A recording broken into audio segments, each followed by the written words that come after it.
আপা, আজ ঠান্ডাটা বেশ কম পড়েছে, বিকেলবেলা খুব মজা করে খেলা যাবে।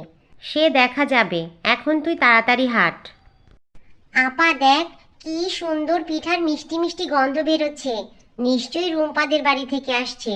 শীতকাল তো, তাই ওর মা প্রায় পিঠা তৈরি করে। চল তাড়াতাড়ি বাড়ি গিয়ে মাকে পিঠা বানাতে বলি, আমারও ভীষণ পিঠা খেতে ইচ্ছে করছে। মা, ভাই আর আমার না ভীষণ পিঠা খেতে ইচ্ছে করছে। রুম্পাদের বাড়িতে ওর মা পিঠা বানাচ্ছে, কি সুন্দর মিষ্টি গন্ধ বেরিয়েছে। দাও না মা, আমাদেরও পিঠা বানিয়ে দাও না। উম এত বড় ধাড়ি মেয়ে নোলা দেখো, নুন আনতে পান্তা ফুরায়। ঘরের উনুন জ্বলছে না ঠিক মতো, আর উনি এসেছেন ওনার বায়না নিয়ে। সারা দিন শুধু খাই খাই আর খাই। এই, তোরা দুইটা কি খাওয়া ছাড়া আর কিছু বুঝিস না? এখন এখানে দাঁড়িয়ে দাঁড়িয়ে আমার মাথা খাস না, এখান থেকে যা বলছি।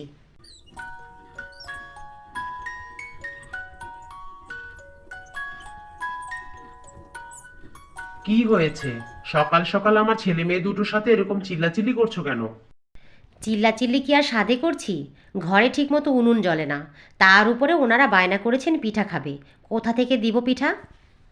ওদেরই বা কি দোষ বলো? এখন শীতকাল, পিঠা খাওয়ার সময়, তাই তো বায়না করছে। দাও না কয়টা পিঠা বানিয়ে। তাহলে আর কি, বাজার থেকে দুধ, নারিকেল, গুড় এগুলো সব এনে দাও, আমি পিঠা বানিয়ে দিচ্ছি। ঠিক মতো তো কটা খেলনা বেচতে পারো না, এসেছে পিঠা খেতে।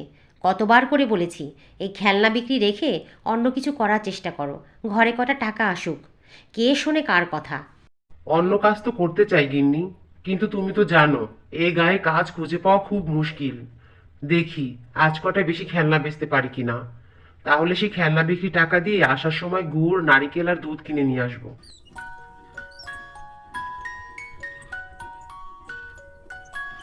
খেলনা নেবে গো? খেলনা খুব সস্তায় সুন্দর সুন্দর খেলনা আছে। দেখেন আপা, নিলে নেন, না নিলে যান। এত সস্তায় আমার দোকান ছাড়া এটা আপনি কোথাও পাইবেন না। বাবা সেলিম, কেমন আছো বাবা? আমি তাই ভাবছিলাম এই সময় বাসায় গিয়ে তোমাকে পাবো কিনা। ভালোই হলো, তোমার সাথে বাজারে দেখা হয়ে গেল। আসসালামু আলাইকুম বাবা, কেমন আছেন আপনি? আমি ভালো আছি বাবা। তোমার শাশুড়ি পাঠালেন। কাল সকালবেলা আমাদের বাসায় নানা ধরনের পিঠার আয়োজন করা হয়েছে। তুমি আমার মেয়ে আর নাতনিদের নিয়ে সকালবেলা বাসায় চলে যেও। পিঠার আয়োজন করা হয়েছে? সে তো ভালো কথা। আমি অবশ্যই আপনার মেয়ে আর নাতনিদের নিয়ে যাব বাবা।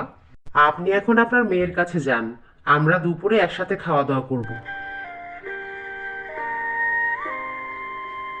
এই শুনেছ, আজ বাবা এসেছিলেন, পিঠে খাওয়ার দাওয়াত দিয়ে গেলেন। বললেন কাল সকাল সকাল আমরা সবাই যেন তাদের বাড়িতে চলে যাই। জানি আমি, বাবার সাথে সকালবেলা আমার বাজারে দেখা হয়েছে। এখন কি ভেবেছো, যাবে? এ আবার কেমন কথা? বাবা এত কষ্ট করে এসে পিঠে খাওয়ার দাওয়াত দিয়ে গেল, যাব না? সে যাবে ঠিক আছে, কিন্তু তোমার সাথে তো আবার তোমার ভাইয়ের বউয়ের বনিবনা ঠিক মতো হয় না। দেখো, আবার ঝগড়াঝাটি বাঁধিয়ে দিও না। শোনো বৌমা, কাল সকালে আমি আমার মেয়ে, মেয়ে জামাই আর নাতি নাতনিদেরকে পিঠে খাওয়ার দাওয়াত দিয়েছি। তুমি কিন্তু আমার সাথে হাতে হাতে সব কিছু করে দিও।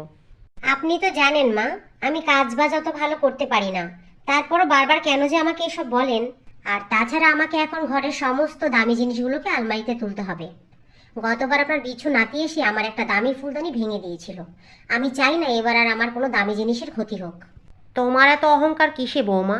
তুমি তো ভালো করেই জানো ওদের সব কিছু ছিল, কিন্তু কপাল দোষে হারিয়েছে। ঠিক যেরকম কপালের গুণে তুমি গরিব ঘরের মেয়ে হয়েও বড়লোক বাড়িতে সংসার করছো। মানুষকে সম্মান দিতে শেখো, তাহলেই সম্মান পাবে।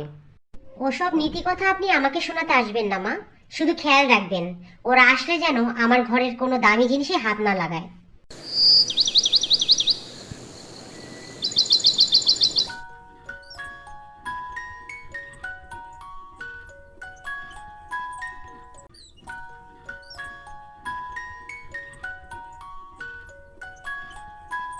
কেমন আছো জামাই বাবা?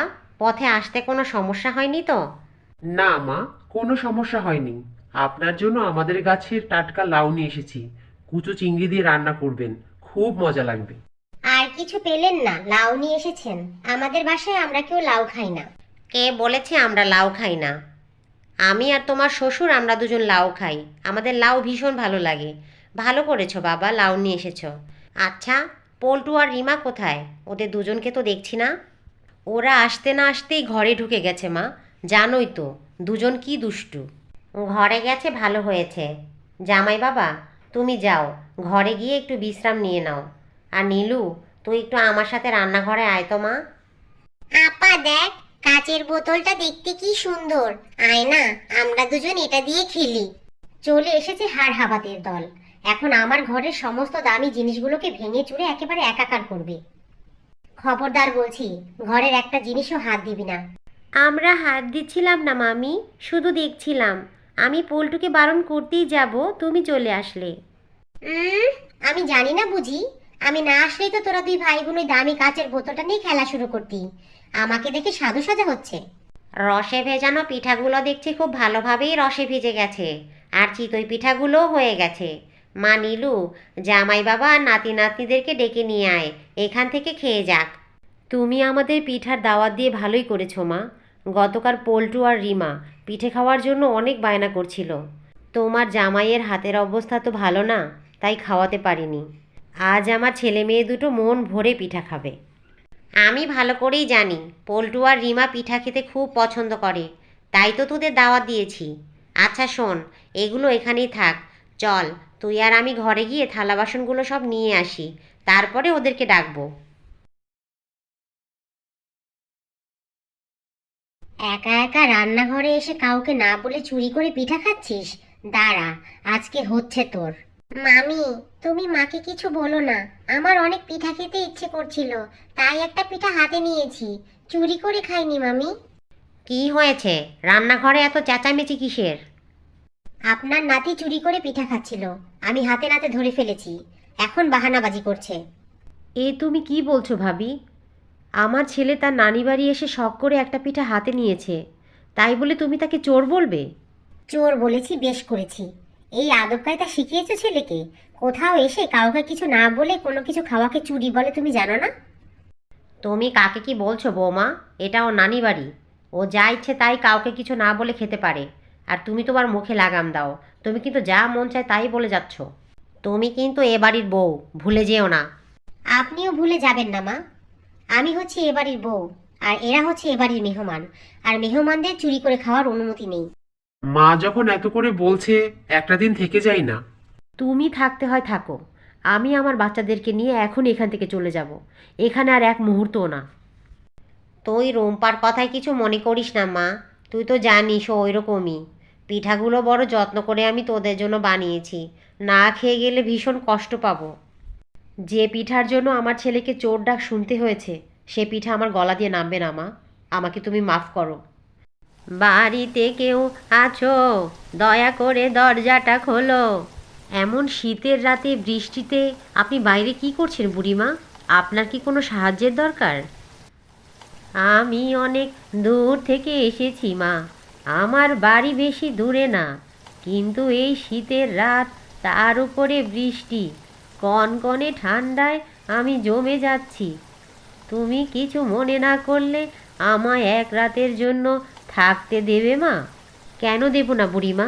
আপনি তো কাঁপছেন, তাড়াতাড়ি ভেতরে চলে আসুন, না হলে কিন্তু আপনার আবার জ্বর চলে আসবে। আসুন বুড়িমা, ভেতরে আসুন। তোমাকে এই ঝড় বৃষ্টির রাতে কষ্ট দিতে আসার জন্য আমি দুঃখিত। আমার একটা আশ্রয়ের বড় দরকার ছিল, তাই তোমাকে এই ঝড় বৃষ্টির রাতে কষ্ট দিলাম। তুমি কিছু মনে করো না মা। অমন করে বলবেন না বুড়িমা। আপনি নিশ্চিন্তে আজকে রাতটা এই ঘরে থাকতে পারেন। আমি পাশের ঘরেই আছি। যদি আপনার কিছু দরকার হয় আমাকে অবশ্যই বলবেন। না না বুড়িমা, আমি আপনাকে এখন কিছুতেই যেতে দেব না। আপনি আমাদের সাথে দুপুরের খাবার খেয়ে তবেই যাবেন। না না, তা কি করে হয়? এমনি তোমাকে আমি অনেক কষ্ট দিয়ে ফেলেছি। আর তাছাড়া আমি একা মানুষ, আমাকে তাড়াতাড়ি গিয়ে দেখতে হবে কালকের ঝড় বৃষ্টিতে আমার ঘরের কোনো ক্ষতি হলো কি না। এই নাও মা, বস্তাটা রাখো, এখানে পিঠা বানানোর সব জিনিসপত্র আছে। তুমি বাচ্চাদেরকে নিয়ে পিঠা বানিয়ে খেও। আপনি যখন পিঠা বানানোর সমস্ত জিনিস দিচ্ছেনই, তাহলে আর কিছুক্ষণ না হয় আমাদের সাথে থেকে পিঠা খেয়েই যাবেন। মা, পিঠাটা অনেক মজা হয়েছে খেতে। তুমি বসে আছো কেন দাদি? তুমিও খাও। ভাই সত্যি বলেছে মা, পিঠাটা সত্যিই অনেক মজা হয়েছে খেতে।